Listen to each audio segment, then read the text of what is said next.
dipercaya juga sebagai tempat petilasan dari Eyang Prabu Siliwangi.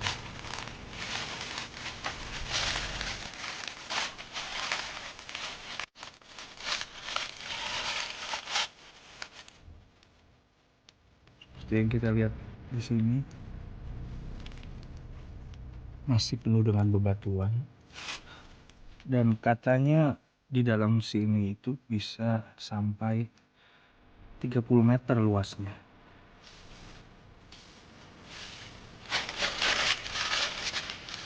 Saya akan mencoba lebih dekat.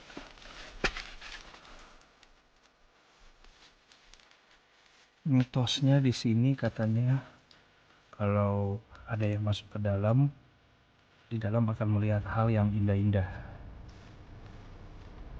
Mungkin seperti emas atau berlian.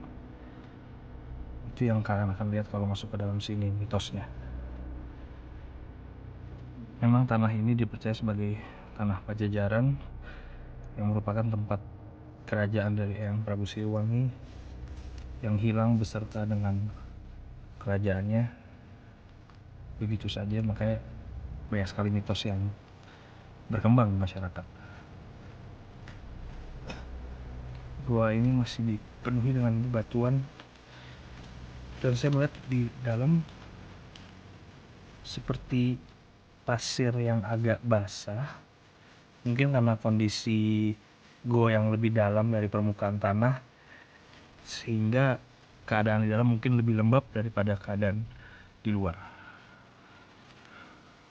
Memang terlihat sekali gua ini bentuknya sebenarnya sedikit aneh karena batunya sangat besar di bagian atas. Memang kalau yang saya dapatkan informasi dari warga sekitar, penemuan gua ini memang belum terlalu lama, dan katanya segera akan dijadikan objek wisata oleh pemerintah desa ini. Bentuknya seperti ada gunung yang ditahan oleh batu-batu, tapi di dalamnya ada corok. Di dalamnya ada ruangan yang sempit, saya lihat. Dan kalau saya mendengar di sini ada jatuhan-jatuhan air, tetesan-tetesan air di dalam.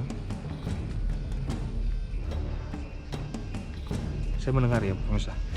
Kalau pemirsa dengar lebih jelas, ada tetesan-tetesan air di dalam. Mungkin karena kondisi yang lembab,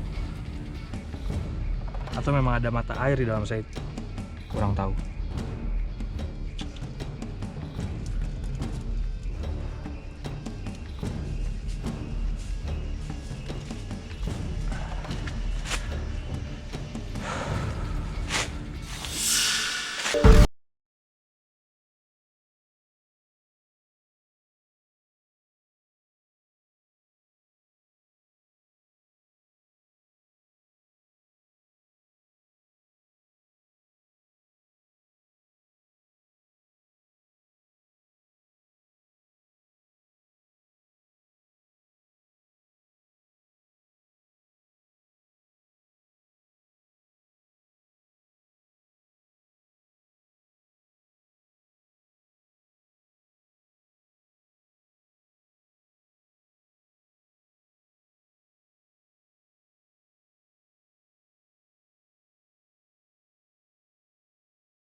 Selain terpaparnya Padepokan Nyi Roro Kidul, rupanya Padepokan Prabu Siliwangi juga bertengger megah di atas bukit yang berada di lokasi yang sama di dalam Vihara Loji.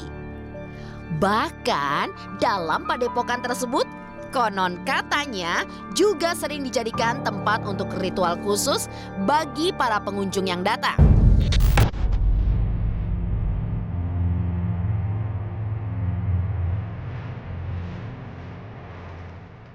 Pada episode sebelumnya, kita memang pernah membahas Vihara Loji yang berhubungan dengan Nyi Roro.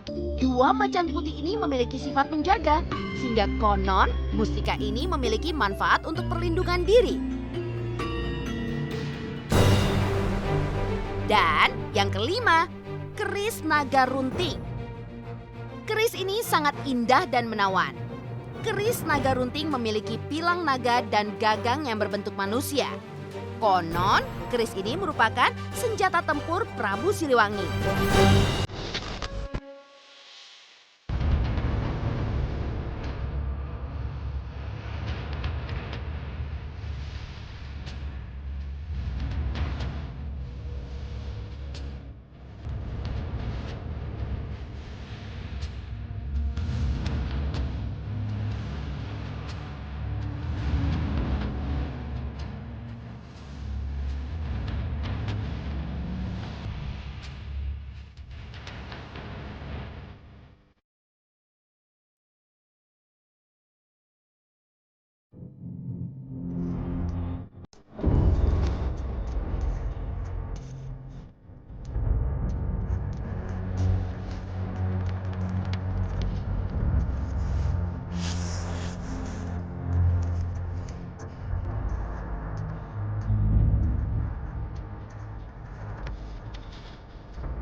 Hawa mistik serta aura-aura negatif tentunya terasa ketika memasuki padepokan Prabu Siliwangi tersebut.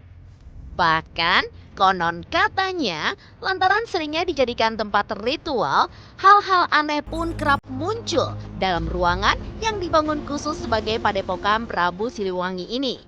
Seperti seonggok patung harimau jantan yang dipajang di sebuah ruangan yang pernah menggulirkan cerita mistik.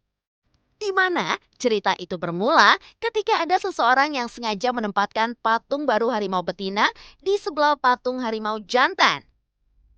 Hingga pada akhirnya, patung harimau betina itu pun rusak seperti patah kaki hingga ada bekas goresan cakaran di badannya.